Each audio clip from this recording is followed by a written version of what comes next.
जब आपको लगे कि अल्लाह की मदद और उसका जवाब नहीं आ रहा तो सब्र को मजबूती से पकड़ लेना, क्योंकि जहाँ पर आजमाइश सब्र से ज़्यादा हो जाए वहीं पर कोई ना कोई मौज़ा ज़रूर हो जाता है। अस्सलाम वालेकुम माय यूट्यूब फैमिली, उम्मीद करती हूँ कि आप लोग सब खैरियत से होंगे। तो आज फिर मैं आपसे एक अपनी छोटी सी स्टोरी शेयर करने के लिए आ गई हूँ। Life is not the bed of roses, सबने ये कहावत बहुत ही ज़्यादा सुनी होगी और ये मानते भी होंगे। हर इंसान की ज़िंदगी में कोई ना कोई मुश्किल, कोई ना कोई परेशानी, कोई ना कोई दुख, कोई ना कोई तकलीफ ज़रूर आता है।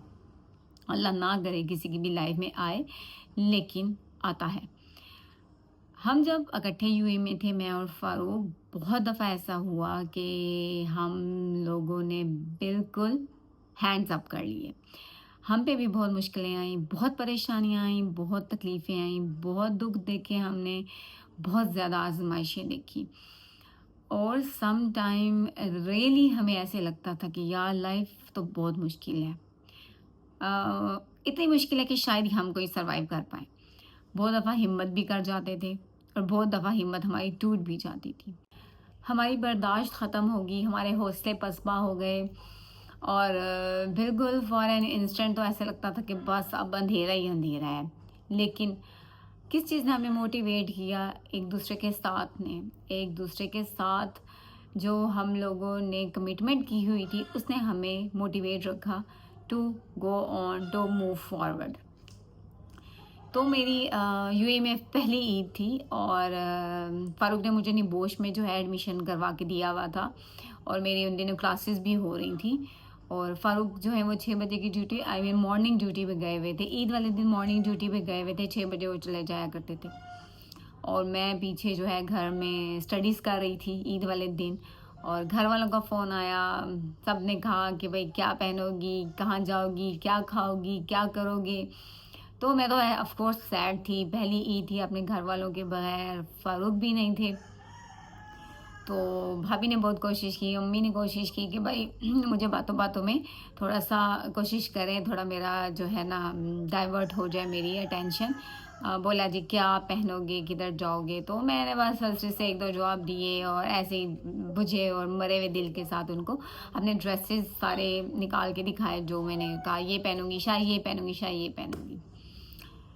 खैर, कॉल बंद कर दी, मैंने फिर से पढ़ना शुरू कर दिया। और क्योंकि मैं खाना दिन का नहीं खाया करती थी और फ़ारूक जब आया करते थे तब हम इकट्ठे खाना खाया करते थे। मैंने चिकन को मैरिनेट करके रख दिया था। तो बस फिर फ़ारूक की कॉल आ गई मुझे तकरीबन 4 बजे कि आपने रेडी रहना है, मैं जैसी ही ड्यूटी करके आऊँगा तो हम लोग कहीं बाहर चलेंगे। मेरा तो बिल्कुल भी दिल नहीं था। खैर फ़ारूक आ गए थे, फिर सबसे मज़े की बात, जैसे ही वो आए और मैं रेडी हो चुकी थी, थोड़ी-सी रेडी हो गई थी। क्योंकि ज़ाहिर-सी बात है फ़ारूक का ऑर्डर था तो वो तो मैं नहीं टाल सकती थी। रेडी हो चुकी थी और फ़ारूक आए, उन्होंने चेंज किया, फ्रेश हुए और उन्होंने मुझे बहुत ही प्यारी मेहंदी लगाई। मेरे लिए वो बहुत प्यारी मेहंदी थी। वो मेहंदी जो उन्होंने मेरे हाथों पे लगाई, वो एक छोटा-सा मेरे हाथ पे एक गोल सर्कल सा था। लेकिन it means a lot to me, मेरे लिए बहुत बड़ी चीज़ थी। शायद किसी बहुत बड़े पार्लर में जाके बहुत ज़्यादा डिज़ाइन हाथों पे प्रिंट करवा के भी वो खुशी ना मिलती जो एक फ़ारूक ने सिंपल सा मेरे हाथों के ऊपर एक टिक्का लगाया, उससे जो मुझे खुशी मिली थी। खैर वो लगाया उन्होंने, उसके बाद फिर हम लोग बाहर निकल गए। हमारा बाहर निकलना क्या था, हम लोग किसी कैब में नहीं जाते थे, किसी बस में नहीं जाते थे। हम लोग जो है आस-पास के जो हमारे मॉल्स थे, हम उसमें जाते थे। हम ओल्ड सरूज में अलाइन में रहा करते थे और हमारे घर के करीब जो मॉल था, वो था रम्मल मॉल। हम लोग मोस्टली वहाँ पे जाया करते थे और बहुत मज़ा करते होते थे।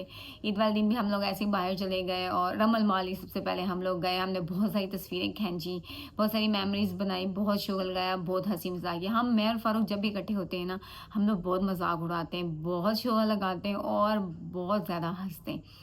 और बिल्कुल भी लगता नहीं है कि हम लोग मियाँ-बीवी हैं। बिल्कुल ऐसे लगता है कि जैसे कोई फ्रेंड्स हैं, कई सालों पुराने फ्रेंड्स हैं। और टू बी ऑनेस्ट फ़ारूक की कंपनी में बहुत मुझे मज़ा आता है। बिल्कुल भी नहीं लगता कि कि हस्बैंड के साथ हो। हस्बैंड का एक थोड़ा-सा कुछ होती है, थोड़ी-सी रोब कहीं न कहीं दबदबा।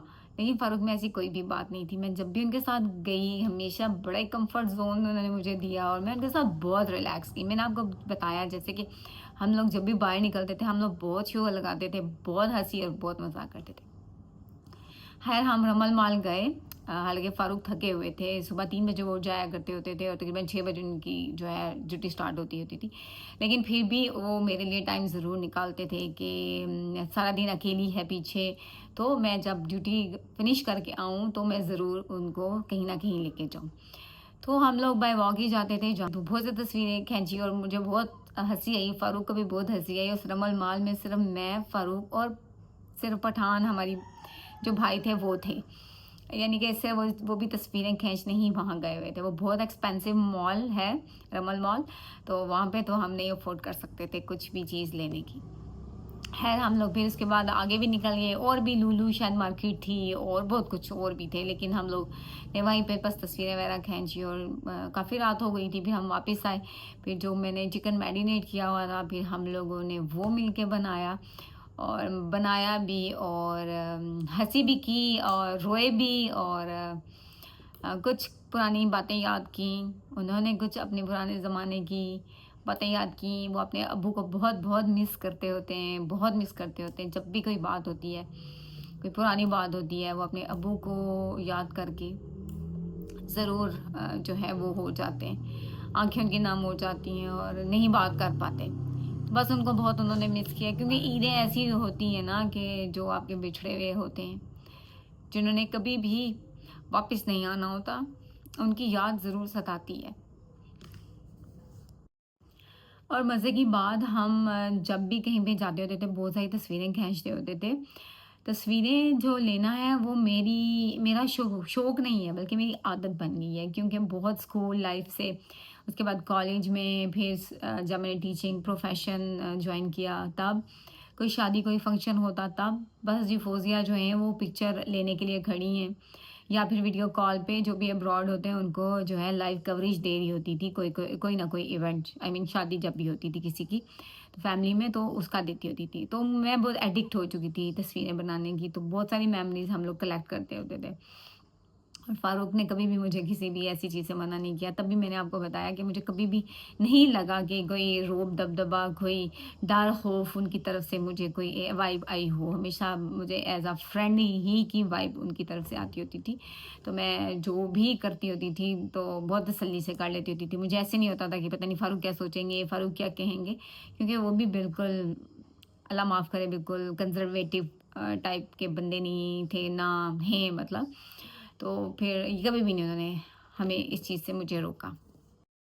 बस जी ईद वाले दिन फिर जब हम वापस आए तो जो मैंने चिकन मैरिनेट किया हुआ था फिर हम लोगों ने वो कोयले दहका के उसको उसके ऊपर हम लोगों ने ग्रिल किया और बस खाया हम लोगों ने फिर और फिर खा पी के और फिर हम लोग पेप्सी लेने चले गए साथ ही बकाला था पेप्सी लेने चले गए और फ़ारूक साहब जो हैं साइकिल साथ-साथ अपने साथ घसीट रहे थे क्योंकि फ़ारूक का टारगेट था कि फ़ारूक ने मुझे साइकिल सिखानी थी और मुझे बहुत ज़्यादा शाय फ़ील होता था।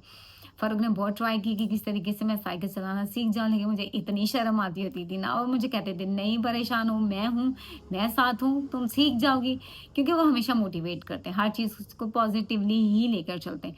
तो वो मुझे कहते थे, "नहीं, नहीं, हो जाएगी।" लेकिन मैंने दिमाग में बिठा लिया था कि मैंने नहीं सीखनी। ख़ैर बेचारे थक-हार के जो है वो बैठ गए और फिर हम लोग फुटपाथ पे बैठ गए, फिर हम लोगों ने बहुत मज़ाक उड़ाया एक-दूसरे का।